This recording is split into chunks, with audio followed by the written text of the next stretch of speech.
Hi, this is Vivek and you are watching my YouTube channel. तो भाई शुरू करते हैं। आज का टॉपिक आता है, आज बुक चालू करने वाले हैं principles of macro economics 1।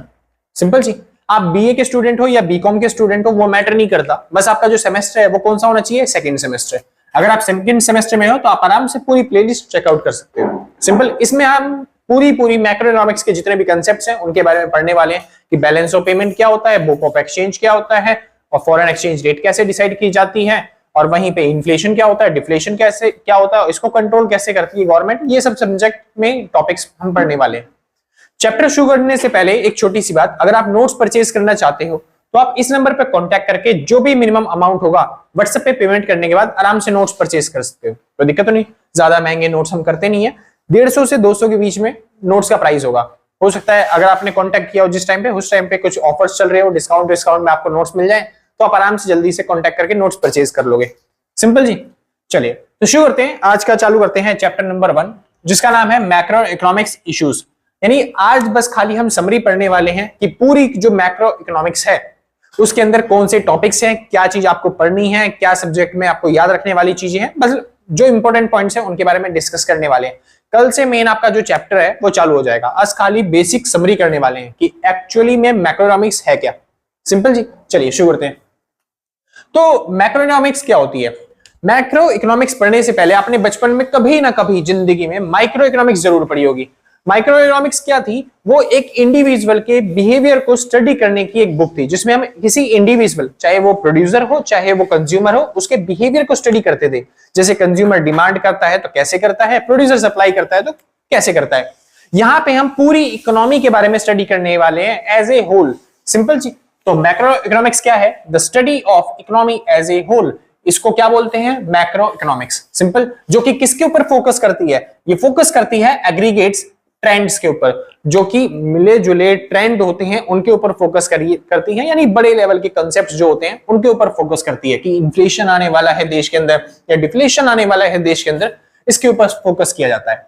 Simple, explain short term function fluctuations and long term growth.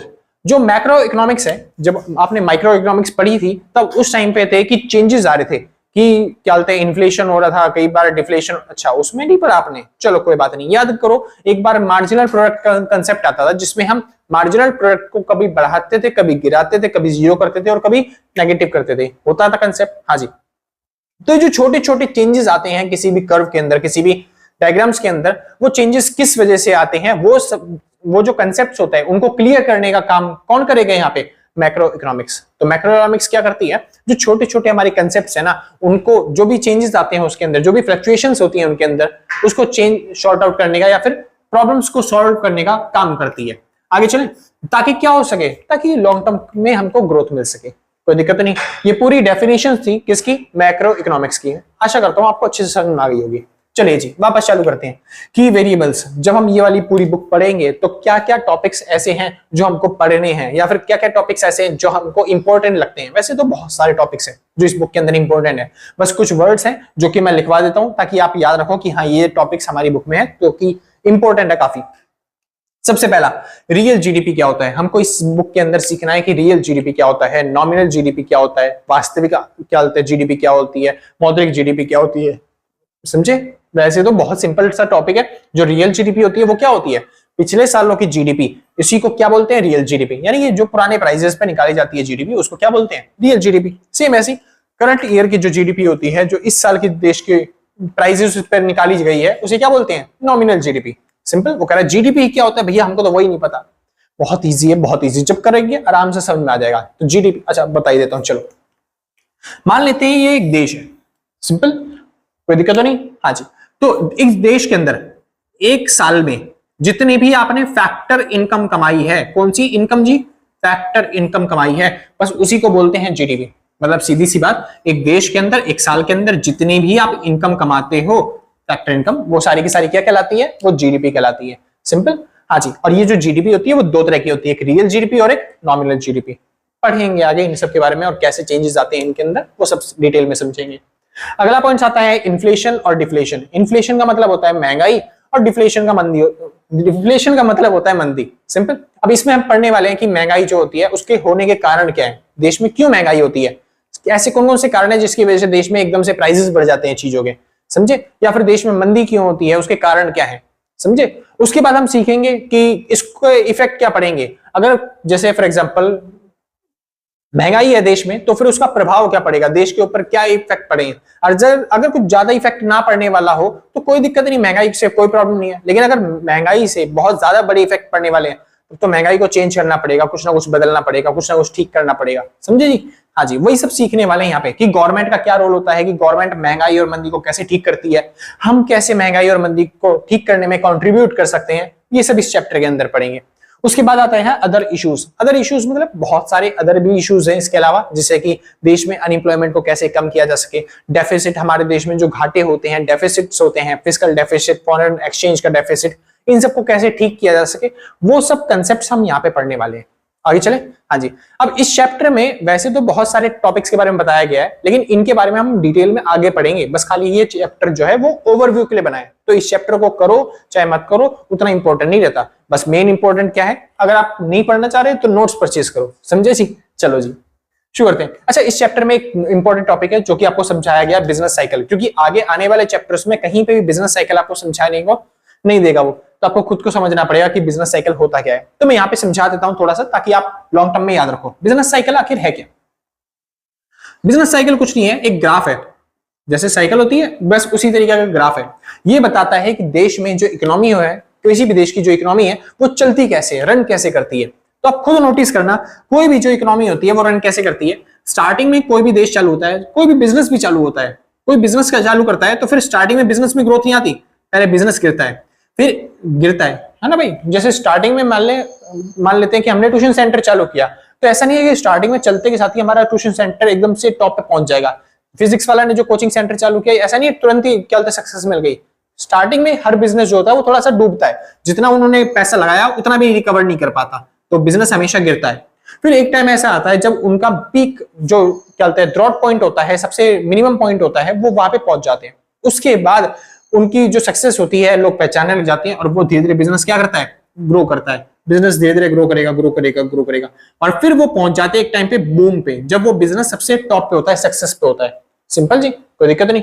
उसके बाद सीजन खत्म हो जाता है, बच्चे क्या बोलते हैं पेपर दे के आ चुके होते हैं, उसके बाद वो गर्मियों की छुट्टियां पड़ जाती हैं तो अपने मामा मामी के घर घूमने जा रहे होते हैं, तो ट्यूशन सेंटर थोड़ा सा फिर से क्या होने लग जाता है, डाउन होने लग जाता है। इसलिए फिर से बिजनेस थोड़ा डाउन होता है, लेकिन हाँ उतना डाउन नहीं होगा जितना पहले साल हुआ था, समझे। क्योंकि कुछ पढ़ने वाले होशियार बच्चे भी होते हैं आपकी तरह बिल्कुल, जो कि शनिवार संडे छुट्टी कुछ नहीं देखते, बस खाली पढ़ाई पे फोकस करते हैं।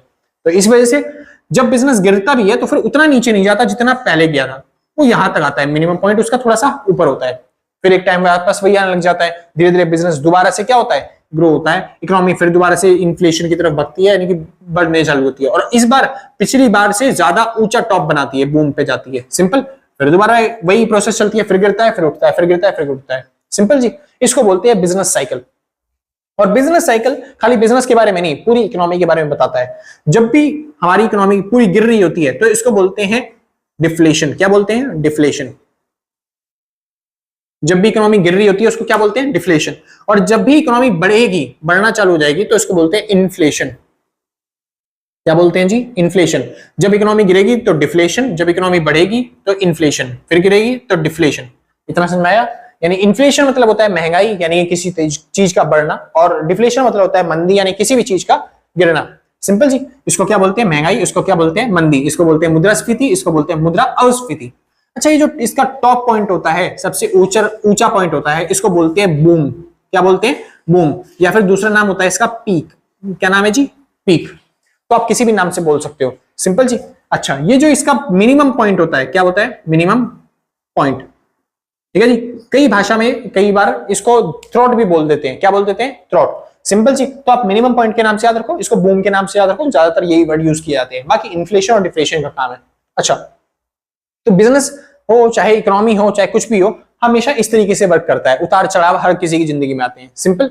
लेकिन हमारी इकोनॉमी क्या इन्फ्लेशन और डिफ्लेशन को ही झेलती रहेगी हमेशा? नहीं, झेलती तो इकोनॉमी हर किसी की है, इन्फ्लेशन और डिफ्लेशन को, लेकिन हर देश चाहता है कि उसकी इकोनॉमी जो है वो ना इन्फ्लेशन देखे ना ही डिफ्लेशन देखे, क्योंकि महंगाई होना भी बुरी बात होती है और मंदी होना भी बुरी बात होती है। तो हम एक बिल्कुल ट्रेंड में रहें, यानी कि हम एक बार स्टेगनेंट रहें, यानी कि हम एक तरीके से फिक्स रहें, हम कॉन्स्टेंटली लगातार तरक्की करते रहे। समझे, हम नहीं चाहते कि एकदम से ऐसी तरक्की मिल जाए कि वापस गिरना पड़ जाए, नहीं, हम चाहते हैं धीरे धीरे आराम से बस तरक्की करते रहे। सिंपल जी। तो इसको बोलते हैं ट्रेंड लाइन। क्या बोलते हैं इसके? Trend line. कोई दिक्कत नहीं?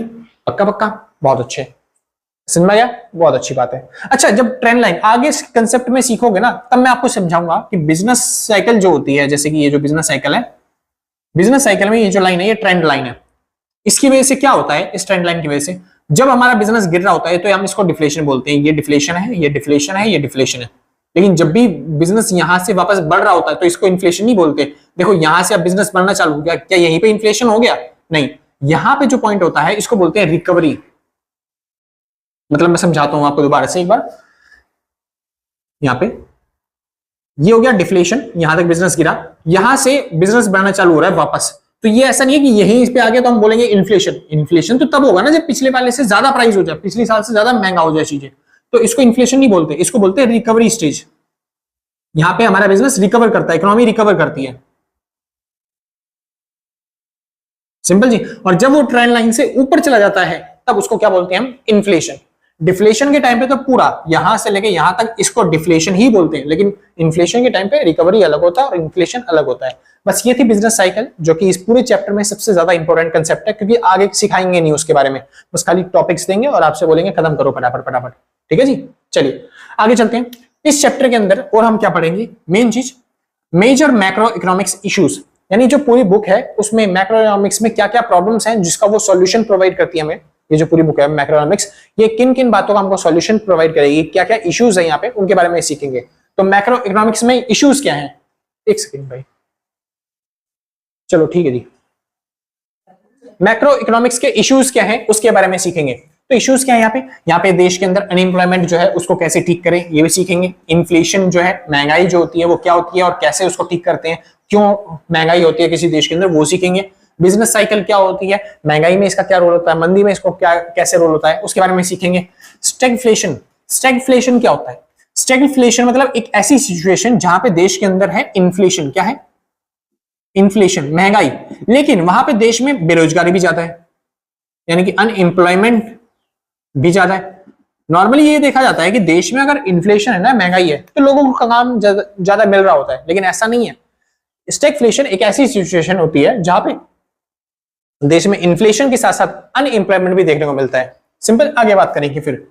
उसके बाद बात करेंगे डिफ्लेशन के बारे में। डिफ्लेशन, मंदी क्या होता है, इकोनॉमिक ग्रोथ कैसे करी जाए, यानी इकोनॉमी को कैसे बढ़ाया जाए, डेफिसिट्स यानी घाटे क्या होते हैं और उसको कैसे ठीक कर सकते हैं। इसके अंदर fiscal deficit, revenue deficit, primary deficit, foreign exchange deficit, बहुत सारे घाटे हैं जिनके बारे में हम सीखेंगे। यहाँ पे बात आती है मैक्रो इकोनॉमिक्स की पॉलिसीज। यहाँ पे हम सीखेंगे मैक्रो इकोनॉमिक्स की पॉलिसीज क्या है, यानी जो मैक्रो इकोनॉमिक्स आप पढ़ रहे हो इसके अंदर कौन कौन सी पॉलिसीज जो है वो वर्क करती हैं। यानी फिस्कल पॉलिसीज क्या होती हैं, ये ऐसी पॉलिसीज होती हैं जो कि गवर्नमेंट के द्वारा बनाई जाती है, जिसके अंदर हम टैक्स और सब्सिडी की हेल्प से इकोनॉमी को कंट्रोल करने की कोशिश करते हैं। उसके बाद हम सीखेंगे मॉनेटरी पॉलिसीज क्या होती हैं। ये ऐसी पॉलिसीज होती हैं जो कि आरबीआई की हेल्प से हम जिसमें इन्फ्लेशन और डिफ्लेशन को कंट्रोल करने की कोशिश करते हैं, मतलब इकोनॉमी को कंट्रोल करते हैं किसकी हेल्प से? आरबीआई की हेल्प से, मॉनेटरी पॉलिसीज में। इसको बोलते हैं राजकोषीय उपाय या फिर इसको बोलते हैं मौद्रिक उपाय। आगे चलते हैं, foreign exchange policies. Foreign exchange policy मतलब जब हम विदेशों से लेन देन करते हैं, डॉलर खरीदते हैं और बदले में उनको रुपए प्रोवाइड करते हैं, येन पाउंड खरीदते हैं, तो यहाँ पे हम करते हैं फॉरेन एक्सचेंज, यानी कि विदेशी मुद्रा का एक्सचेंज। हम विदेशों से उनकी मुद्राएं खरीद रहे हैं, बदले में उनको रुपीस दे रहे हैं। तो यहाँ पे उनके लिए क्या पॉलिसीज बनाई जाती है उसके बारे में डिस्कस करेंगे। सिंपल जी। चलिए, उसके बाद आता है एम्प्लॉयमेंट पॉलिसी। लोगों को रोजगार देने के लिए कौन कौन सी ऐसी पॉलिसीज हैं जो बनाई गई हैं, जैसे ये स्वर्ण जयंती ग्राम स्वरोजगार योजना या फिर स्वर्ण जयंती रोजगार योजना या फिर मनरेगा प्लान जो लाया गया था, इन सब के बारे में हम इसी बुक्स के अंदर डिस्कस करने वाले हैं। सिंपल, कह रहा मनरेगा क्या होता है? वही जो 100 दिन का रोजगार देने का गवर्नमेंट ने आपको प्रॉमिस किया था, 2005 से पॉलिसीज लाई गई थी। ठीक है जी, बताऊंगा आगे जब आप चलोगे ना तब सब चीज क्लियर हो जाएगी। ये खाली ओवरव्यू है आज का चैप्टर का। चलो जी शुरू करते हैं। बात आती है objective of macro economics policies. ये जो मैक्रो इकोनॉमिक्स आप बुक पढ़ रहे हो इसका ऑब्जेक्टिव क्या है, ये बुक आपको सिखाना क्या चाहती है? तो बुक आपको सिखाना चाहती है कि आप स्टेबलाइज इकोनॉमिक एक्टिविटी, यानी आप इकोनॉमिक में जो एक एक्टिविटी कर रहे हो वो उसको स्टेबलाइज कैसे करें। जैसे कई बार क्या होता है, दिवाली के टाइम पे बहुत ज्यादा एक्टिविटी बढ़ जाती है, बहुत लोग ट्रेड करने लग जाते हैं, बहुत ज्यादा व्यापार होने लग जाता है, देश तरक्की कर रहा होता है अच्छे तरीके से। वहीं पे जब मई जून का महीना आता है, गर्मी बहुत ज्यादा बढ़ जाती है, कोई भी बाहर जाके काम नहीं करना चाहता, समझे, फैक्ट्रियां बंद पड़ जाती हैं, भट्टे ज्यादा वो गर्मी होने की वजह से बंद पड़ जाते हैं। सिंपल जी। तो बहुत मंदी आ जाती है देश के अंदर, तो फिर इसको स्टेबलाइज कैसे किया जाए नॉर्मल वे में, सिंपल जी। तो वो काम सिखाती है ये, इसका मेन ऑब्जेक्टिव है पॉलिसीज का। उसके बाद स्टेबलाइज इन्फ्लेशन, इन्फ्लेशन को स्टेबलाइज करना, इन्फ्लेशन को स्टेबलाइज करना, ये मैक्रो इकोनॉमिक्स जो पॉलिसीज है उनका ऑब्जेक्टिव है, ताकि आपको समझा पाए। लास्ट टॉपिक कह रहा भैया ये भी तो रह गया, गवर्नमेंट रोल बताऊंगा अभी। Role of economic theory and controversies. Economic जो थ्योरीज हैं और जो कंट्रोवर्सीज है उनका रोल क्या है। बेसिकली यहाँ पे ज्यादा इकोनॉमिक थ्योरीज नहीं है, थोड़ी बहुत हैं, वैसे तो हैं बहुत सारी आपके सिलेबस के हिसाब से, बस ज्यादा नहीं है, थोड़ी बहुत है। जैसे एक कीन्सर की थ्योरी है और एक क्लासिकल थ्योरी है, सिंपल जी। चलिए जी, तो कीन्सर की थ्योरी और क्लासिकल थ्योरी ये दोनों अप्रोच है हमको, और हमको जो दोनों के बारे में सीखना है जब हम क्या बोलते हैं एग्रीगेट डिमांड और एग्रीगेट सप्लाई के कंसेप्ट को पढ़ना चालू करेंगे, तब मैं थ्योरी आपको करवा दूंगा, उसी टाइम पे थ्योरी होगी पूरी, सिंपल जी। चलिए, उसके बाद आता है गवर्नमेंट रोल। मैक्रो इकोनॉमिक्स का हर एक टॉपिक को या फिर हर एक प्रॉब्लम्स को जो सॉल्व करने का तरीका है वो अलग ही होता है, ठीक है जी। और वहां पे हमको सिखाया जाता है कि हम ऐसे कौन से स्टेप्स उठा सकते हैं जिससे वो जो प्रॉब्लम्स हैं वो दूर हो सके या फिर उनको खत्म किया जा सके। सेम इसी तरीके से मैक्रो इकोनॉमिक्स आपको सुझाव भी देती है कि गवर्नमेंट को ऐसी कौन कौन सी पॉलिसी बनानी चाहिए ताकि ये जो प्रॉब्लम्स हैं ये सब सॉर्ट आउट हो सके, सिंपल जी। चलिए, तो इसलिए गवर्नमेंट का मेन रोल होता है इन सब प्रॉब्लम्स को दूर करने में, और वही हम इस मैक्रो इकोनॉमिक्स जो बुक है हमारी इसके अंदर सीखने वाले हैं, सिंपल जी। तो ये था आपका एक चैप्टर 1 का ओवरव्यू। अगर आपको चैप्टर अच्छा लगा हो तो लाइक शेयर सब्सक्राइब करके पक्का जाना, और अगर आपने पहले से कर रखा है तो सच बता रहा हूं भाई साहब, दिल से, कलेजों से, गुर्दों से, फेफड़ों से, सही दिखे अंग से थैंक यू आपको, सिंपल जी। चलिए आगे शुरू करते हैं। अच्छा, लास्ट खत्म करते हैं, शुरू नहीं। तो अगर आप नोट्स परचेज करना चाहते हो तो इस नंबर पे कांटेक्ट करके जो भी मिनिमम अमाउंट होगा व्हाट्सएप पे पेमेंट करने के बाद आराम से नोट्स परचेज कर सकते हो। कोशिश करना कि व्हाट्सएप पे कांटेक्ट करो, क्योंकि कॉल्स पे कभी आप बिजी मिलोगे कभी हम बिजी मिलेंगे तो कॉल लग नहीं पाएगा, ठीक है जी। चलिए, तो इस नंबर पे कांटेक्ट करके, ज्यादा प्राइस रखते नहीं, 150 200 के बीच में, और आपके लिए हेल्पफुल रहेगा, इसलिए नोट्स परचेज कर लेना, सिंपल जी। चलिए, तो आज के लिए बस इतना ही, मिलते हैं कल सेम टाइम सेम जगह अगले दिन, और टाटा बाय बाय। अच्छा, एक चीज और, अगर चैप्टर 2 चैप्टर 3 देखना चाहते हो तो डिस्क्रिप्शन में लिंक मिल जाएगा आपको पूरी प्लेलिस्ट का, वहां से जाके चेकआउट कर सकते हो, इजीली पड़ता है आपको, ठीक है जी। चलिए, तो जिसको नोट करना है फटाफट से नोट कर लो, फिर हम आगे चलते हैं।